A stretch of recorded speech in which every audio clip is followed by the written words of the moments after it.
안녕하십니까. 슬로우 파이어족의 해리맨입니다. 오늘은 예비 파이어족, 은퇴자, 비상금이 얼마나 필요할까라는 주제로 좀 말씀드리려고 하는데요. 조기 은퇴를 준비하거나 이미 실행하신 파이어족이라면 이 자산 폭락기에 현금을 얼마나 가지고 있어야 하는가에 대한 고민은 늘 숙제일 것입니다. 특히 은퇴 직후 찾아오는 폭락장은 은퇴자나 파이어족의 성공에 가장 치명적인 위험이 됩니다. 오늘은 은퇴 초기의 최대 위협인 시퀀스 리스크를 완벽히 방어하고 또 지속적인 시장 침체기를 이겨낼 수 있는 그 비상금의 필요성과 운영 방안에 대해서 같이 한번 공유 드려 보려고 합니다. 일단 은퇴자나 파이어족에게 예비비, 비상금은 어떤 의미가 있을까요? 첫 번째로 기본적인 안전장치입니다. 연금으로 생활하는데 뒤에서 받치고 있는 방패막인 거죠. 그래서 연금 인출에 비상금이 있다면 심리적으로도 안전성을 가져올 수 있습니다. 두 번째는 예기치 못한 큰 지출에 대비할 수 있습니다. 갑자기 가족에게 큰 병이 생기거나 또는 뭐 자녀의 결혼식도 있을 수 있고 아니면 집에 대한 큰 비용이 들어가거나 차에 대한 큰 비용이 들어갈 수 있을 때 그에 대한 대비가 필요합니다. 그런 대비용으로 필요한 거고요. 또 세 번째로는 연금 포트폴리오의 보호막이 될 수 있습니다. 경기 하락이나 연금 포트폴리오에 문제가 생겼을 때 하락한 투자 원금이 회복될 때까지 버틸 수 있는 생존 기간을 예비비 비상금이 확보해 줄 수 있는 겁니다. 단지 주의하실 점은 다른 연금 자산들과 섞어서 관리하면 절대로 안 되고 반드시 별도로 관리하면서 투자 자산과 상관계수가 적은 자산으로 구성해야 된다고 생각을 합니다. 이 내용은 조금 뒤에서 또 한번 다시 말씀드리도록 하겠습니다. 그럼 얼마나 필요할까요? 일단 결론부터 말씀드리면 6개월에서 한 5년치 생활비가 반드시 필요합니다. 너무 큰 차이일 수도 있는데 이건 상황에 따라 결국 조금 달라질 수 있습니다. 일단 하나씩 설명해 보도록 하겠습니다. 첫 번째는 이렇게 기간 동안의 생활비가 필요한 이유는 시퀀스 리스크를 방어하기 위함입니다. 이게 무슨 말이냐면 은퇴 초기에 시장이 폭락할 경우에는 생활비를 위해 투자 자산을 손해보고 매도를 해야 합니다. 이로 인해 원금이 급격히 소진되며 재기 불가능한 상태에 빠지는 위험을 이 시퀀스 리스크라고 하는데요.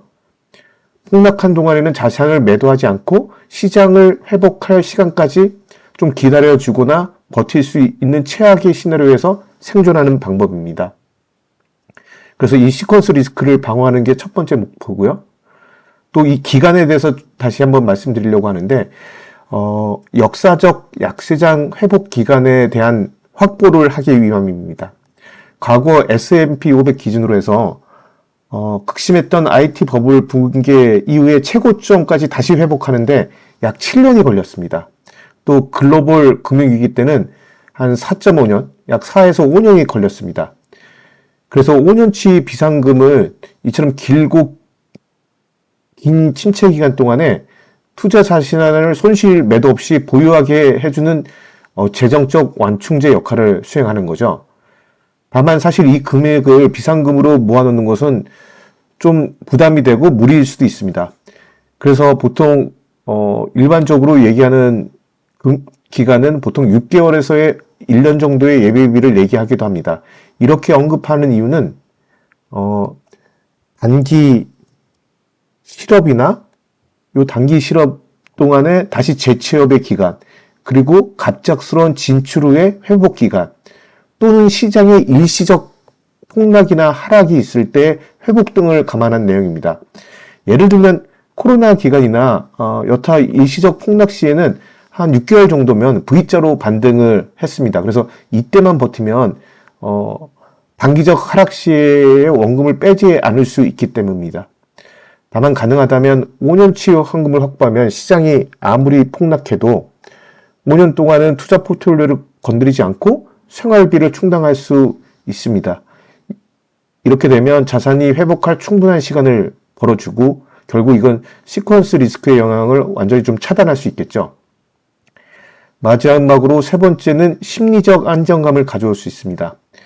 약간 앞에서 나온 내용과 비슷한 말일 수도 있는데 시장이 한 30에서 40% 폭락하는 이 공포장에서 비상금이나 예금비가 확보되어 있다면 이 패닉셀 하지 않고 장기적인 투자 원칙을 고수할 수 있는 이 심리적 안정감을 제공하죠. 이게 굉장히 중요한 겁니다. 왜냐하면 이렇게 폭락장에서 생활비를 빼내야 되는데 이런 비상금 예비비가 없으면 갑자기 그 기존에 생각했던 투자 원칙들을 벗어나서 급한 마음이 들 수도 있습니다. 그래서 그런 심리적 안정감도 굉장히 중요한 요소라고 할 수 있겠습니다. 그럼 예비비 비상금은 어떤 자산의 특징을 일단 가지고 있어야 할까요? 첫 번째는 유동성입니다. 즉 큰일이 생겼을 때 즉시 활용할 수 있는 자산군을 가져가야 됩니다.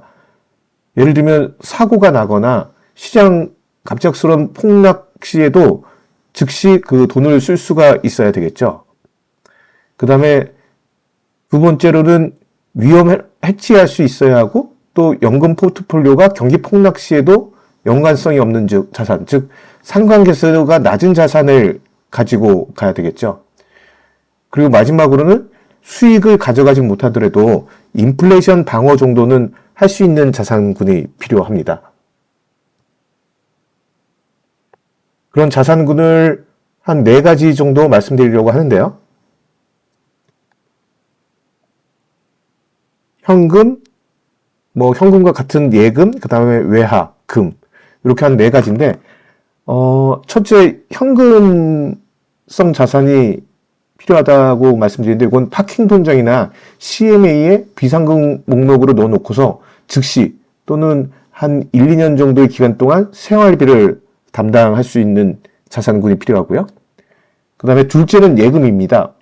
이건 거의 현금성 자산이면서도 일부 인플레이션도 그 대응이 가능하고 또 나라의 갑작스러운 폭락 시에도 증시의 갑작스러운 폭락 시에도 예금자 보호가 되니까 이 부분으로 남겨둘 필요가 있을 수 있습니다.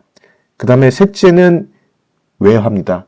물론 외화 지폐나 현금성 외화를 갖고 있을 수도 있고 아니면 외화 통장으로도 가질 수 있는데요. 보통 달러를 말씀드리는 거고 글로벌 경기 침체로 저희 원화가 약세를 가고 있을 때 이럴 때는 달러 가치가 상승해서 포트폴리오를 보호해주는 효과가 있습니다. 그리고 마지막으로는 금입니다. 실물을 가질 수도 있고요. KLS 금계좌를 가질 수도 있는데 이 금이란 건 인플레이션 해치가 가능하고 경제적 불확실성이 극대화될 때도 빚을 바라는 궁극의 안전자산이죠. 이렇게 전체적으로 오늘 이렇게 말씀드렸는데 결국 오늘 내용의 핵심은 하나입니다. 폭락장에서도 생활비는 끊기면 안 되고 이를 위해서는 반드시 예비비나 비상금이 필요합니다. 그래서 최소 6개월이나 추천하는 건 한 5년치게 됩니다. 무리이긴 할 수 있겠지만요.